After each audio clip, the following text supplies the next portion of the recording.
इसका मतलब जरूर इन्होंने कोई साजिश रची है। गोपाल बहुत ही बलवान है, उसका सामना करने की शक्ति इस दौलत राम में नहीं। इसका तो यही मतलब है कि इसमें जरूर कोई चाल है, इसने कुछ तो गड़बड़ जरूर किया है। ये रास्ता तो मुझे मालूम है, लेकिन यहाँ तो गोपाल की छाया तक नहीं दिखाई दे रही है। पेड़ को काटने की जगह पास है, वहाँ जाकर देखती हूँ। इसके बाद राधा वहाँ से कुछ और दूर जाती है। वहाँ बहुत बड़ा घना जंगल था। यहाँ पर कुछ पेड़ कटे हुए दिख रहे हैं, यानी वो लोग यहीं काम करते होंगे। हो सकता है उनके बीच में यहीं पर कुछ हुआ हो। अभी पता लगाती हूँ। इस प्रकार राधा वहाँ से आगे बढ़ती है। कुछ दूर जाने के बाद राधा बहुत थक जाती है और बैठ जाती है। यहाँ तो कुछ भी नहीं दिख रहा, यानी वो लोग काम करने के लिए जरूर किसी दूसरी जगह पर ही जाते होंगे। मैं एक काम करती हूँ कि मैं उस बकरी चुराने वाले भैया के पास जाती हूँ, उनको शायद कुछ मालूम हो। इसके बाद राधा उस बकरियों के चोर के पास जाती है। क्या हुआ लड़की, फिर से तुम्हारी बकरियां चोरी हो गई क्या? इस तरफ क्यों आई हो? इस बार मैंने तुम्हारी कोई बकरियां चुराई नहीं है, समझी? मैं उसलिए नहीं आई हूँ भैया, बात कुछ और है। मुझे आपकी सहायता चाहिए। इसके बाद राधा उसे सब कुछ बता देती है। क्या? ये तुम क्या बोल रही हो? गोपाल बाढ़ में बह गया होगा? ये तो कुछ यकीन करने वाली बात नहीं लग रही है मुझे तो। उन लोगों ने ही कुछ किया होगा गोपाल को। उस दौलत राम को पकड़ के चार लगाओ, सब कुछ उगल देगा वो। भैया, लेकिन बिना सबूत के हम लोग उसका कुछ नहीं कर सकते। मैं जंगल में उन्हें हर जगह ढूंढ कर आई हूँ, लेकिन वो मुझे कहीं भी नहीं मिले। यानी कि मैंने सही जगह पर गोपाल को ढूंढा ही नहीं। तुम जो बोल रही हो वो एकदम ठीक बोल रही हो। वो लोग बहुत दिनों से पेड़ काटते हैं, अब तो अंदर भी जाने लगे हैं। वहाँ पे बड़े बड़े पेड़ रहते हैं ना, इसलिए उन्हें ज्यादा पैसे चाहिए होंगे। इसके लिए पेड़ काटने के लिए वो जंगल के अंदर तक चले गए होंगे। वो लोग जहाँ पर काम करते थे वो जगह आपको जरूर मालूम होगा, आप मुझे वहाँ ले चलो। नहीं नहीं, तुम लोग तो 4 बकरियां के लिए 3 गुना पैसा वसूल किए थे।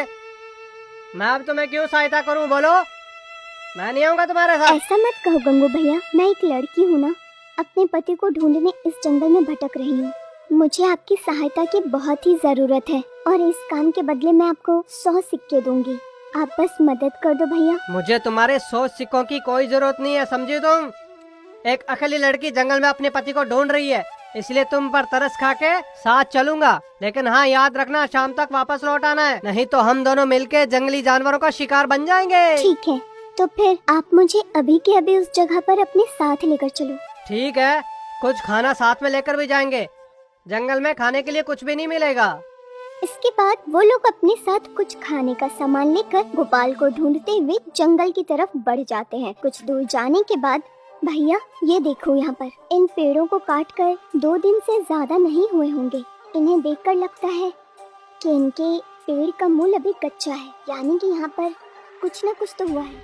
यहाँ देखो बेटी, मुझे कुछ पैर के निशान नजर आ रहे हैं यहाँ पर। ये बहुत तेज बारिश हुई ना, उस वजह से पैर के निशान वैसे ही रह गए। ठीक है, तो हम लोग इनके पीछे चलते हैं, कुछ न कुछ तो पता चल ही जाएगा। इसके बाद वो लोग बच्चन के पीछे चले जाते हैं। कुछ देर जाने के बाद यहाँ तक तो तीनों साथ चलकर आए थे, यानी अगर सच में गोपाल बाढ़ में बह गया तो गोपाल के साथ साथ उन्हें भी बह जाना चाहिए था। तो फिर बाढ़ के पानी में सिर्फ गोपाल ही क्यों बह गया? अच्छा एक बात बताओ कि उन लोगों के साथ गधे भी थे क्या, या वो भी पानी में बह गए?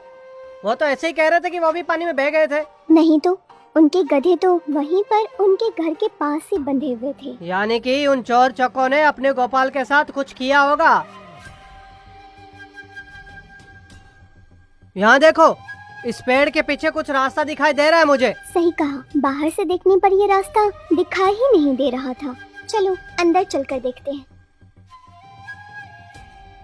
वहाँ पे उधर देखो, मुझे वहाँ पे एक गुफा दिखाई दे रही है। वो शायद भी उसमें गए होंगे। चलो। और इसके बाद वो लोग गुफा के पास जाते हैं। ये देखो, यहाँ पर तो कुछ लकड़ियों के जलने के निशान हैं, और वो भी ताजे। इसका ये मतलब है यहाँ पर किसी ने लकड़ियों को जलाया होगा। मुझे लगता है यहाँ कोई होगा। और देखो, यहाँ कुछ खोदने की आवाज आ रही है। यहाँ पे इतना बड़ा खड्डा क्यों है? यानी कि इसके अंदर कोई तो होगा। हमारा गोपाल कहीं इसमें तो नहीं है? दिखाई तो नहीं दे रहा मुझे। दिखने में तो ये बहुत बड़ा गड्ढा लग रहा है मुझे। सुनो, अब तो कुछ खोदने की भी आवाज आ रही है मुझे। इसका ये मतलब हुआ गोपाल को दौलत राम और उसके दोस्त ने इस गड्ढे में धकेल दिया। गोपाल, गोपाल! हाँ, कौन है वहाँ? अरे राधा, तुम हो? मुझे ढूंढते हुए यहाँ तक आ गई। भगवान का शुक्र है आप अभी तक जिंदा हो। आप अभी ठहरो, मैं अभी रस्सी फेंकती हूँ, आप ऊपर आ जाना। नहीं, मैं ऊपर नहीं आऊंगा, आप लोग नीचे आओ, यहाँ पे आपको कुछ दिखाना है। आप पहले ऊपर आ जाओ, आपने कल से कुछ नहीं खाया है, हम आपके लिए कुछ खाने को लाए हैं। आप रस्सी पकड़कर पहले ऊपर आ जाओ। इस तरह गोपाल रस्सी के सहारे ऊपर आ जाता है। वो दौलत राम और उसके रिश्तेदार मुझे इस खड्डे में धकेल के चले गए। अगर वो मेरे हाथ लग गए ना तो उन्हें देख लूंगा। अब ये सब बात बाद में कर लेंगे, आप पहले कुछ खाना खा लो, आपको शक्ति भी आ जाएगी। गोपाल भोजन करने के बाद मैंने उस पर यकीन किया था, मगर वो दौलत राम मुझे खड्डे में धकेल के चला गया। आपको गड्ढे में धकेलने से उन लोगों का क्या लाभ होगा? आप मुझे पूरी बात बताइए कि यहाँ पर हुआ क्या था। इस तरह गोपाल राधा को सब कुछ बताता है। इसका मतलब वो लोग सारे सोना चांदी जवाहरात लूट कर अपने साथ लेकर चले गए। उन्होंने हमें तो बताया कि आप बाढ़ में बह गए हो। मुझे तो तभी शक हो गया था, इसलिए मैं आपको खोजने आ गई। बहुत अच्छा किया तुमने, लेकिन ये चोर तुम्हारे साथ क्यों आया? फिर से इसने कोई चोरी की है क्या? नहीं नहीं जी, गंगू भैया तो मेरे साथ हमारी मदद करने के लिए आए हैं। इन्होंने ही रास्ता दिखाया और खाना भी यही लेकर आए। हमने इनको गलत समझा था, ये कोई बड़े चोर नहीं है। वो सब छोड़ो, तुम एक बात बताओ, तुम्हें बाहर निकालने से पहले इस खड्डे में से खोदने की कौन सी आवाज आ रही थी? क्या कर रहे थे तुम ऐसा? जरा हमें भी बताओ क्या कर रहे थे? हाँ, अभी हमें बहुत काम करना है।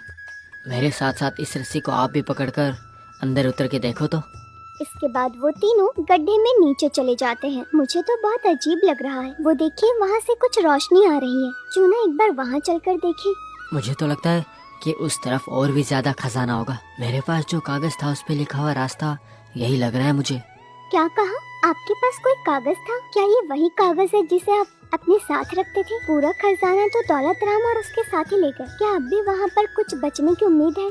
वो सब जो लेके गए थे वो सब चांदी के सिक्के, उन्हें हासिल करना मुझे पता है, उसकी चिंता मत करो। और लग रहा है कि यहाँ पे और खजाना छुपा है। देखो गंगू, अगर तुम हमारी सहायता करोगे तो उस खजाने को हासिल कर सकते हो। उस खजाना में से आधा हिस्सा मुझे चाहिए। अगर ये शर्त मंजूर है तो ही मैं तुम लोगों की इसमें मदद कर सकता हूँ। ठीक है, मगर पहले देखे तो सही वहाँ पे है क्या, है ना?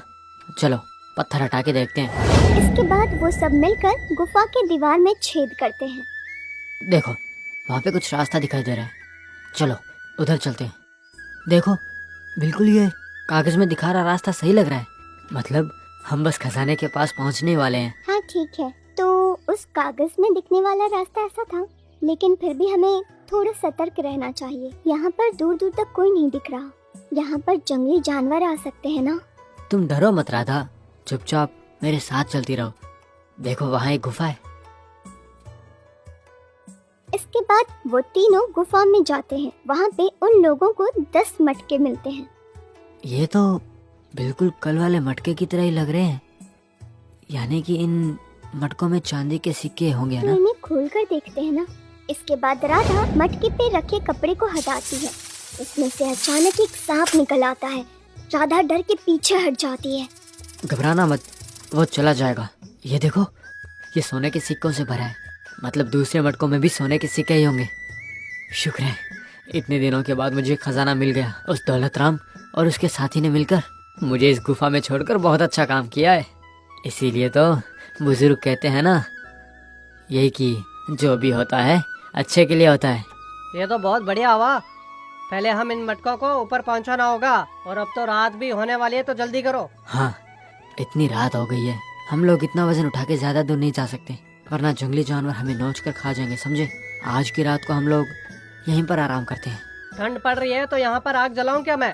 यहाँ पे सर्दी है तो रात को और ज्यादा ठंड लगेगी। यानी कि इसका मतलब ये हुआ कि हमें आज रात यहीं रुकना होगा। ठीक है, और हम कर भी क्या सकते हैं, लेकिन क्या हम तीनों मिलकर ये मटका उठाकर अपने साथ ले जा सकते हैं? कैसे भी करके हम लोगों को इन मटकों को मेरे रहने वाली गुफा में पहुंचाना होगा। उसके बाद तुम लोग जल्दी से गांव जाकर गधों को लेके आना, तब आसानी से हम इन मटकों को घर ले जा सकेंगे। आपकी बात बिल्कुल ठीक है भैया, लेकिन हमारे पास गधे नहीं है ना, और तब तक आप गाड़ी लेकर चले गए तो? मैंने ना तो कभी सोना चुराया है और ना ही कभी किसी का पैसा, समझे आप? मैं तो खाने के लिए खाली बकरियों को चुराता था। अगर आपको मुझ पे इतना ही शक हो रहा है तो आप दोनों में से कोई एक मेरे साथ रहना। इतना बड़ा काम कर रहे हैं तो विश्वास तो करना पड़ेगा ना। मुझे तो इस बारे में कल ही पता चला गंगू भैया, तुम एक अच्छे इंसान हो और इसी वजह से तो आप यहाँ पर मेरी सहायता करने आए, मेरे साथ इतनी दूर आए। मुझे तभी समझ आ गया था कि आप बहुत अच्छे हो। इसके बाद वो तीनों उस रात उसी जगह पर रहते हैं और अगली सुबह होते ही गंगू उन सोने के सिक्के के मटकों को रहने वाली गुफा तक पहुंचाता है। देखो राधा, मैं और गंगू यहीं पर रहेंगे, तुम जाओ वही करना जो मैंने कहा। क्या ऐसा करने से उन लोगों को शक नहीं होगा? क्या वो लोग मेरे साथ यहाँ आएंगे? जरूर आएंगे, मैंने कहा वही करना। ये लो, इस थैले में कुछ सोने के सिक्के हैं, ये तुम उन लोगों को दिखाना, तब वो तुम्हारी बात पर यकीन करेंगे। ठीक है, अब तुम जाओ। और इसके बाद राधा 2 गधों को अपने साथ लाने के लिए गांव में चली जाती है। पहले जाकर अपनी सासू माँ को सारी कहानी बताती है। वाह बेटा, ये तो तुमने बहुत ही अच्छी खबर सुनाई है। देखा वो दौलत राम हमारे पास कितना मासूम बनकर आया था, इतना बड़ा धोखा दिया। आने दो, उससे तो मैं सबक सिखाऊंगी। सासू माँ आप गुस्सा मत करिए, हमने उसे सबक सिखाने का पूरा इंतजाम करके रखा हुआ है। मैं यहाँ आई भी सिर्फ और सिर्फ उसी को ले जाने के लिए ही हूँ। तब तक आप उससे कुछ मत कहना। ठीक है बेटा, जैसा तुम कहो। ये बताओ कि तुम वापस कब जाओगी वहाँ? आप फिक्र मत करिए सासू माँ, उनके पास वहाँ खाने को है, मुझे कुछ काम है। इसके बाद राधा वहाँ से सीधे दौलत राम के पास पहुँचती है।